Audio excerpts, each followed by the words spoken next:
आज का जो हमारा टॉपिक है छठा अध्याय, जिसका नाम है जैव परिक्रम। बड़ा ही शानदार अध्याय है। आपको अच्छी तरह से ज्ञात होगा कि एनसीईआरटी सिलेबस में चौथा और पांचवा अध्याय सिलेबस से कट है, तो इसलिए हम इसे नहीं करेंगे। तो आज हम अपना बहुत ही महत्वपूर्ण टॉपिक करने वाले हैं, अध्याय 6 जैव परिक्रम। तो वीडियो को लाइक कीजिए और अपने दोस्तों के साथ शेयर कीजिए। तो हम अपनी वीडियो को शुरू करते हैं कि आखिरकार क्या होता है जैव परिक्रम। तो पढ़ते हैं, वे सभी परिक्रम जो संयुक्त रूप से जीव के अनुरक्षण का कार्य करते हैं जैव परिक्रम कहलाते हैं। जैव परिक्रम कितने प्रकार के होते हैं? जैव परिक्रम पोषण में होता है, श्वसन में होता है, वहन में होता है एवं उत्सर्जन में होता है। तो आखिरकार क्या होता है ये पोषण? तो हम पढ़ते हैं कि पोषण क्या होता है।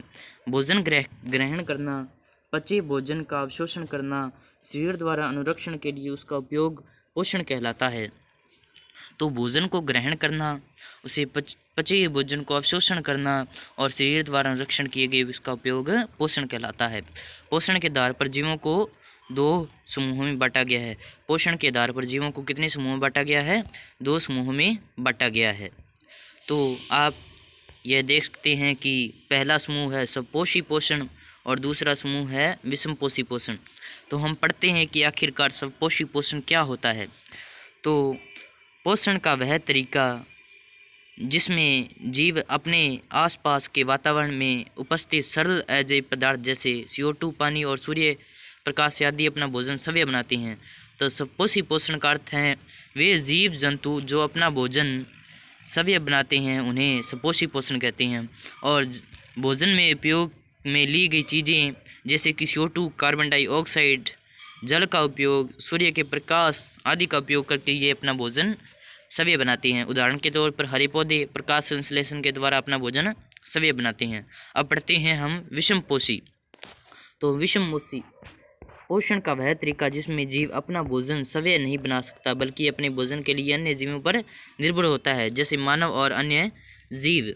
मानव और अन्य जीव अपने भोजन के लिए दूसरों पर आरक्षित होते हैं। जैसे हम किसी भी सब्जी को ग्रहण करते हैं तो वो सब्जी हमें पेड़ पौधों से प्राप्त होती है और अन्य चीज़ों से प्राप्त होती है। इस प्रकार मानव और काफ़ी ऐसे अन्य जीव हैं जो दूसरे जीवों पर अपने भोजन के लिए निर्भर होते हैं। तो हम स्वपोषी पोषण को देख लेते हैं। स्वपोषी पोषण हरे पौधों में तथा कुछ जीवाणुओं जो प्रकाश संश्लेषण करते हैं में होता है। तो प्रकाश संश्लेषण की प्रक्रिया करके पौधे अपना भोजन प्राप्त करते हैं और ये स्वपोषी होते हैं क्योंकि ये अपना भोजन सव्य बनाते हैं। प्रकाश संश्लेषण क्या होता है? तो ये भी हम पढ़ लेते हैं कि आखिरकार प्रकाश संश्लेषण क्या होता है। यह वह परिक्रम है जिसमें स्वपोषी बाहर के लिए पदार्थों को ऊर्जा संचित रूप में परिवर्तित कर देता है। ये पदार्थ कार्बन डाइऑक्साइड CO2 तथा जल की रूप में दिए जाते हैं। सूर्य के प्रकाश तथा क्लोरोफिल की स्थिति में कार्बोहाइड्रेट में परिवर्तित होते हैं। कार्बोहाइड्रेट जो कि पौधों का भोजन है। तो हमने देखा कि यह वह परिक्रम है जिसमें स्वपोषी पादप पदार्थों को ऊर्जा संचित के रूप में परिवर्तित कर देता है। ये पदार्थ किसका उपयोग करता है? कार्बन डाइऑक्साइड का जल के रूप में लिए जाते हैं। सूर्य का प्रकाश और क्लोरोफिल की उपस्थिति में कार्बोहाइड्रेट में परिवर्तित होते हैं। तो प्रकाश संश्लेषण के लिए उपयोगी क्या चीज़ है? क्लोरोफिल की उपस्थिति, सूर्य का प्रकाश, जल और कार्बन डाइऑक्साइड। तो इनके भोजन का नाम है कार्बोहाइड्रेट। तो ये इसका सूत्र है प्रकाश संश्लेषण प्रक्रिया का। प्रकाश संश्लेषण के लिए आवश्यक कच्ची सामग्री क्या होनी चाहिए? तो हमने पढ़ ही लिया है कि सूर्य का प्रकाश आवश्यक है, क्लोरोफिल की जरूरत है, कार्बन डाइऑक्साइड जो स्थलीय पौधे से वायुमंडल से प्राप्त करते हैं और जल की आवश्यकता तो है ही। तो इन सभी चारों चीज़ों से हम मतलब कि जो स्वपोषी पादप होते हैं वो अपना भोजन सव्य बनाते हैं। अगला है प्रकाश संश्लेषण के दौरान निम्नलिखित घटनाएं होती हैं। तो जब हम ये प्रकाश संश्लेषण की प्रक्रियाएं करते हैं तो कौन कौन सी घटनाएं होती हैं, आओ हम चर्चा कर लेते हैं। पहली है क्लोरोफिल द्वारा प्रकाश ऊर्जा का अवशेषण करना। दूसरी है प्रकाश ऊर्जा को रासायनिक ऊर्जा में रूपांतरित करना तथा जल अणुओं को हाइड्रोजन और ऑक्सीजन में अपघटन करना, कार्बन डाइऑक्साइड को कार्बोहाइड्रेट में अपचयन करना। तो ये सब घटनाएं जब प्रकाश संश्लेषण की प्रक्रिया होती है तब होती हैं। हम दूसरा टॉपिक पढ़ लेते हैं, आखिरकार रंध्र क्या होते हैं। तो रंध्र स्टोमाटा, पत्ती की सतह पर जो सूक्ष्म छिद्र होते हैं उन्हें रंध्र कहते हैं। ये आप याद कर लें, पत्ती की सतह पर जो सूक्ष्म छिद्र होते हैं उन्हें रंध्र कहते हैं। रंध्र के क्या कार्य हैं, तो इन्हें भी पढ़ लेते हैं कि आखिरकार रंध्र क्या क्या कार्य कर रहे हैं, क्या किस लिए हमारे लिए उपयोगी हैं। तो पहला है प्रकाश संश्लेषण के लिए गैसों का अधिकांश आदान प्रदान इन्हीं छिद्रों के द्वारा होता है, गैसों का आदान प्रदान। दूसरा है वाष्पोत्सर्जन प्रक्रिया में जल रंध्र द्वारा निकल जाता है, जल वाष्प के रूप में रंध्र द्वारा निकलता है और इसमें गैसों का भी आदान प्रदान होता है। तो ये डायग्राम दिया गया है रंध्र का, आप इसे भी अच्छी तरह से बना लें, 2-3 बार आप पढ़ लेते हैं कि ये डायग्राम किसका है। रंध्र पत्ती की सतह पर सूक्ष्म छिद्र श्वसन गैसों के विनिमय और वाष्पोत्सर्जन के लिए खुलते बंद होते हैं। ये देख सकते हैं आप, ये रंध्र छिद्र हैं जो जल के वाष्प के रूप में बाहर निकालने के लिए और गैसों के आदान प्रदान के लिए खुलते हैं और बंद होते हैं। तो दूसरा टॉपिक था हमारा विषमपोषी पोषण। विषमपोषी पोषण को भी आगे कई भागों में विभाजित किया गया है, जैसे प्राणी संपोषण, मृतजीवी पोषण और परजीवी पोषण। तो इन सभी टॉपिकों पर हम बात करेंगे कि आखिरकार क्या होता है प्राणी संपोषण। तो इसे पढ़ लेते हैं। इसके जीव संपूर्ण भोज्य पदार्थ का अंतर्ग्रहण करते हैं तथा उनका पाचन शरीर के अंदर होता है। उदाहरण के लिए अमीबा वानव, मतलब कि ये अपना भोजन शरीर के अंदर ही ग्रहण करते हैं और इनका जो भोजन का पाचन होता है वो शरीर के अंदर ही होता है। आगे है मृतजीवी पोषण क्या होता है। मृतजीवी पोषण अपना भोजन मृत जीवों के शरीर व सड़े गले कार्बनिक पदार्थों से प्राप्त करते हैं, मतलब कि वे जीव जो अपना भोजन मृत जीवों से या सड़े गले कार्बनिक पदार्थों से प्राप्त करते हैं उन्हें मृतजीवी पोषण कहते हैं, जैसे फफूंदी या कवक। तो ये परजीवी पोषण को भी हम पढ़ लेते हैं। परजीवी अन्य जीवों के शरीर के अंदर या बाहर रखकर उनका बिना मारे उनसे अपना पोषण प्राप्त करते हैं। उदाहरण के लिए अम्रबेल, जू, फिताइया। तो ये सब हमने पढ़ा। तो हम देखते हैं कि हमने क्या पढ़ा।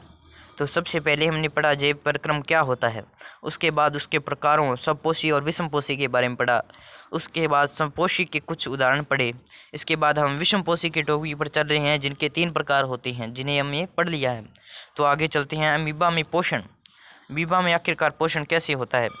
तो ये डायग्राम आपको ये समझा देगा कि आखिरकार अमीबा में पोषण कैसे होता है। तो ये देख सकते हैं आप, ये अमीबा है और ये खाद्य पदार्थ इसकी ओर बढ़ रहा है और जब ये इसकी ओर आ जाता है तो अमीबा अंदर की ओर झुक जाती है, मुड़ जाती है और इसके बाद ये अमीबा उस खाद्य पदार्थ को अंदर की ओर लेकर बाहर से उसे बंद कर देती है। फिर ये उसका खाद्य पदार्थ अंदर चला गया और इसका पोषण हो गया। अर्थात पहले में खाद्य पदार्थ आता है और फिर इसके अंदर जाता है और इसे वो बंद कर देती है और चौथे में इसका पोषण हो गया। तो हम इसे ही पढ़ लेते हैं। भोजन को अपने पदार्थ की सहायता से घेर लिया जाता है।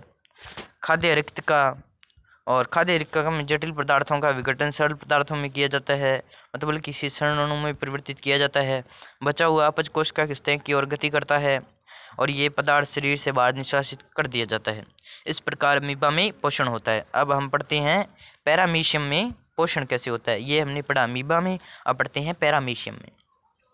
पैरामीशियम पक्षचाप भोजन एक स्थान ही ग्रहण करता है, कोशिका की पूरी सतह को ढके हुए। मनुष्य में पोषण कैसे होता है, अब देखते हैं। मनुष्य में पोषण इन क्रियाओं द्वारा होता है: अंतग्रहण, पाचन, अवशोषण, स्वांगीकरण, बहिक्षेपण। आहार नाल मूल रूप से मुंह से गुदा तक विस्तारित एक लंबी नली है। तो उस लंबी नली का नाम बताइए जो मुंह से लेकर गुदा तक विस्तृत है, तो उसका नाम होगा आहार नाल। तो हमारा जो अब हम पढ़ते हैं कि मुंह हमारा क्या कार्य करता है। मुंह भोजन का अंतग्रहण करता है कि हम इसे भोजन को अंदर की तरफ लेते हैं। दांतों का क्या कार्य है? भोजन को चबाना ही दांतों का कार्य है। आखिरकार ये जिह्वा होती है, हमारी जीभ होती है, ये क्या कार्य करती है? तो जिह्वा मतलब कि जीभ का कार्य है भोजन को लार की रूप में पूरी तरह मिलाना। मतलब कि जो हमारे मुंह में पानी आता है वो एक प्रकार से लार होती है और लार में टाइलिन नामक एंजाइम पाया जाता है। तो लार ग्रंथि से निकलने वाला रस का लाल रस या लार कहते हैं। शॉर्ट लाल एमिलस एंजाइम मोल्टेसा शर्करा इसकी प्रमुख एंजाइम है। भोजन ग्रहिका, भोजन मुंह से आमाशय तक भोजन ग्रहिका की क्रमाकुंचक गति द्वारा ले जा सकता है। कौन सी गति द्वारा लिया जा सकता है? क्रमाकुंचक गति द्वारा लिया जाता है। तो ग्रहिका की मांसपेशियों का संकुचन और स्थिलन। तो ये डायग्राम है, देख लीजिए कि मुंह से भोजन अंदर की ओर प्रवेश करता है, फिर ये ग्रहिका के द्वारा अंदर की ओर आता है, फिर ये आमाशय में आकर फिर एकत्र में जाकर और बड़ी छोटी आंतों में पचा हुआ भोजन जाता है, और जो भोजन पचा नहीं है वो बड़ी आंत के द्वारा बाहर आ जाता है। तो यह इसकी प्रक्रिया है। तो ये देख सकते हैं आमाशय में कौन कौन से जठर ग्रंथियां हैं। तो पेप्सिन, हाइड्रोक्लोरिक अम्ल और सल्सलेमा। पाचक एंजाइम प्रोटीन को पाचन कराता है। पेप्सिन का ये कार्य है, अम्लीय माध्यम तैयार करता है जो कि पेप्सिन की क्रिया में सहायता होती है। और सल्सलेमा का क्या कार्य है? माशय में आंतरिक स्तर की अम्ल से रक्षा करता है, यही कार्य है सल्सलेमा का। अब देखते हैं शुद्धांत्र। शुद्धांत्र मतलब कि छोटी आंत का क्या कार्य है? तो आंतरस कौन कौन से हैं? कार्बोहाइड्रेट, ग्लूकोज ये इनमें पाए जाते हैं। वसा में वसा अम्ल ग्लिकोलोस पाए जाते हैं। प्रोटीन में अमीनो अम्ल पाया जाता है। और यकृत तथा अग्नाशय से स्रावण प्राप्त करती है, और यकृत से ये पीतरस में जाती है, और पीतरस से पित्त लवण में जाती है, और वहाँ से ये बड़ी गोलिकाओं इमली और छोटी गोलिकाओं में जाती है। फिर अग्नाशय और अग्नाशय रस में परिवर्तित होकर ये धीरे धीरे दादर और अवशोषण के स्थायी क्षेत्रफल बढ़ा देती है। और आगे देखते हैं हम कि ये सिंपल सी बात है कि भोजन का पाचन छोटी आंत द्वारा होती है जिसे हम शुद्धार्थ कहते हैं, और ये भोजन का जो पचा हुआ भाग नहीं है वो बृहदांत्र में बाहर की तरफ बृहदांत्र की सहायता से बाहर की तरफ भेजा जाता है जिसे बड़ी आंत कहते हैं। जल का अवशोषण वर्ज्य पदार्थ गुहा द्वारा शरीर से बाहर कर दिया जाता है। मतलब कि यहाँ से जल का अवशोषण हो जाता है और जो वर्ज्य पदार्थ है वो गुदा से बाहर कर दिया जाता है।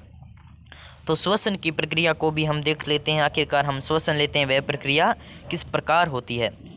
तो पोषण प्रक्रम के दौरान ग्रहण की गई खाद्य सामग्री का उपयोग कोशिकाओं में होता है, जिससे विभिन्न जैव प्रक्रमों के लिए ऊर्जा प्राप्त होती है।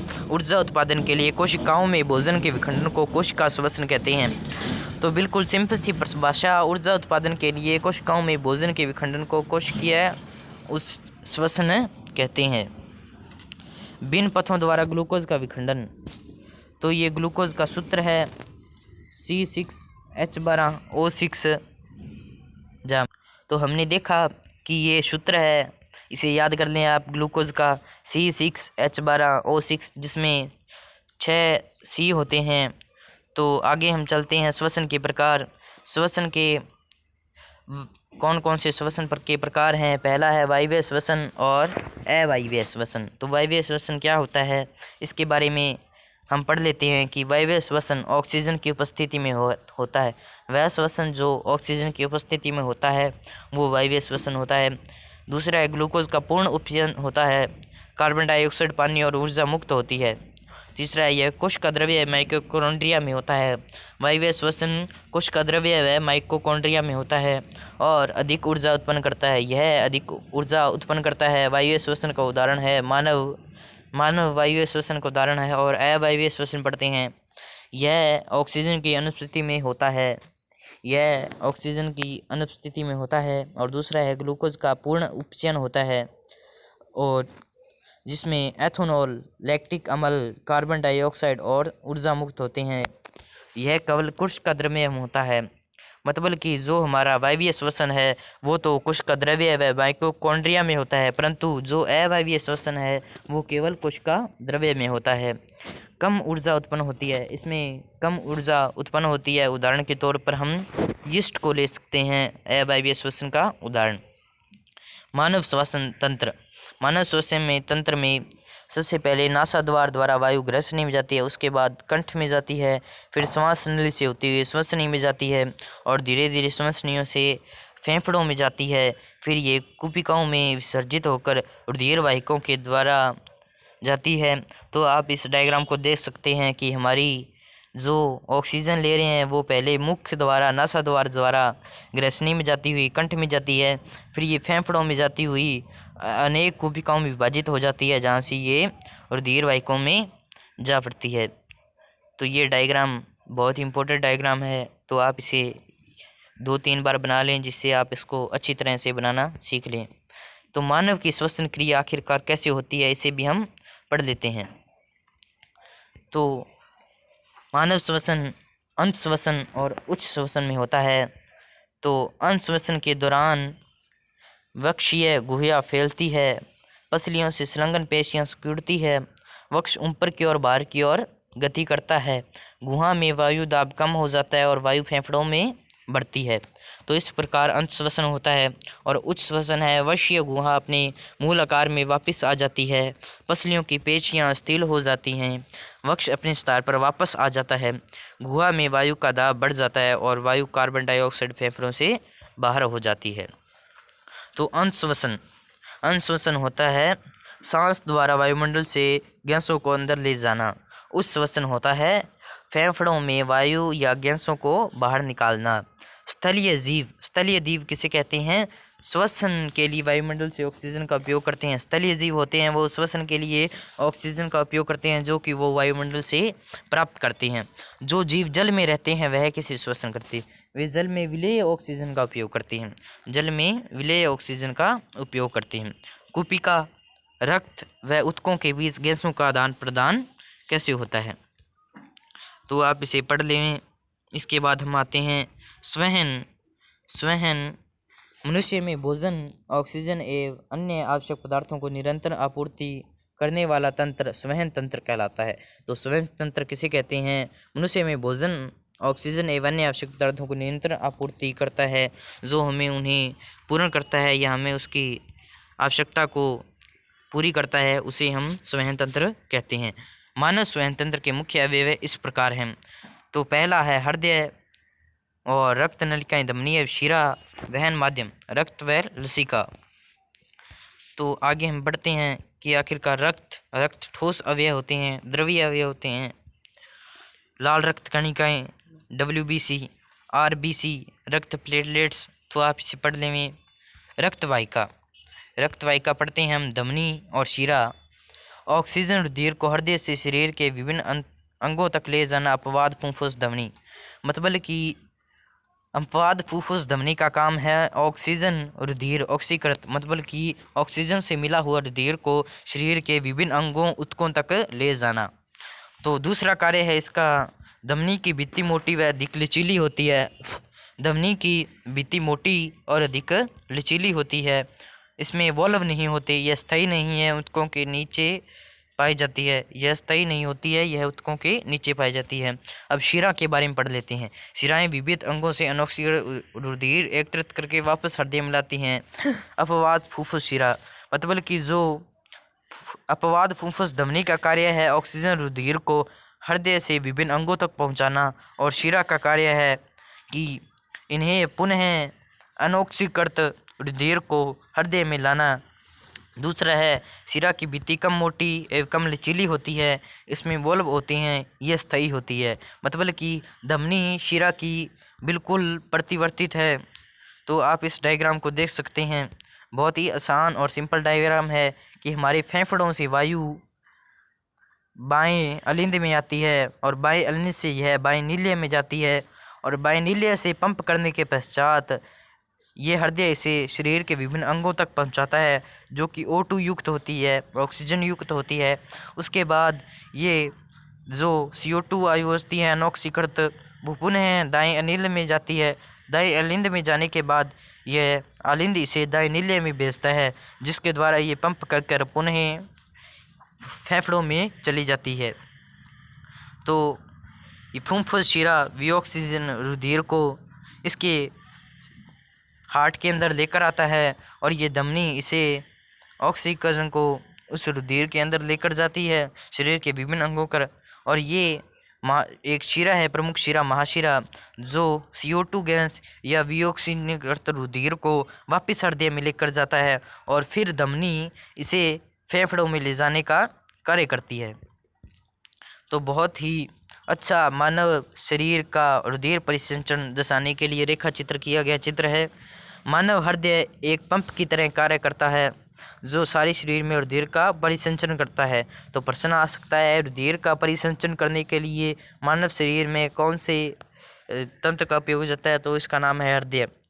आगे है, अलिंद की अपेक्षा नीले की पेशीय भित्ति मोटी होती है क्योंकि नीले को पूरे शरीर में अधिक रक्तचाप का रुधिर घनत्व है। क्योंकि अलिंद तो केवल रुधिर को एकत्रित करता है, परंतु जो नीले होता है उसके नीचे उसे पंप कर प्रेशर से विभिन्न अंगों में अपने रुधिर को शरीरों में भेजना होता है। तो ये हार्ट का हम चित्र देख सकते हैं कि यहाँ से फेफड़ों द्वारा गैस आती है और फिर ये नीले में जाती है, इसके द्वारा ये विभिन्न अंगों में जाती है और वहाँ से अनऑक्सीकृत रुधिर पुनः दाएं अलिंद में आती है, फिर ये दाएं नीले में जाती है। यहाँ से ये पंपिंग करके इसे फेफड़ों में ऑक्सीजन युक्त करने के लिए भेज सकता है। तो ये मानव हृदय की अनुप्रस्थ काट है। तो आप इस डायग्राम को स्क्रीनशॉट ले लें या फिर इसे अच्छी तरह से समझ लें। हृदय में उपस्थित वॉल्व रुधिर प्रवाह को उल्टी दिशा में रोकना सुनिश्चित करते हैं। मतलब कि जो उसमें वॉल्व उपस्थित होते हैं वो रुधिर को प्रवाह को सीधी दिशा में चलाते हैं और उसे उल्टी दिशा में गमन नहीं करने देते हैं। आखिर क्या होती है लसिका? लसिका एक तरल ऊतक है जो रुधिर प्लाज्मा की तरह ही है, लेकिन इसमें अल्प मात्रा में प्रोटीन होते हैं। लसिका वहन में सहायता करती है। पदार्थों में परिवहन, जाइम और फ्लोइम। तो हमारा आज का पार्ट फर्स्ट कंप्लीट होता है। तो आगे के जो हम नोट्स हैं वो सेकंड पार्ट में करेंगे। तो वीडियो को लाइक कीजिए और शेयर कीजिए अपने दोस्तों के साथ और चैनल को सब्सक्राइब कीजिए। तो मिलते हैं ऐसी ही एक नई वीडियो में, तब तक के लिए धन्यवाद।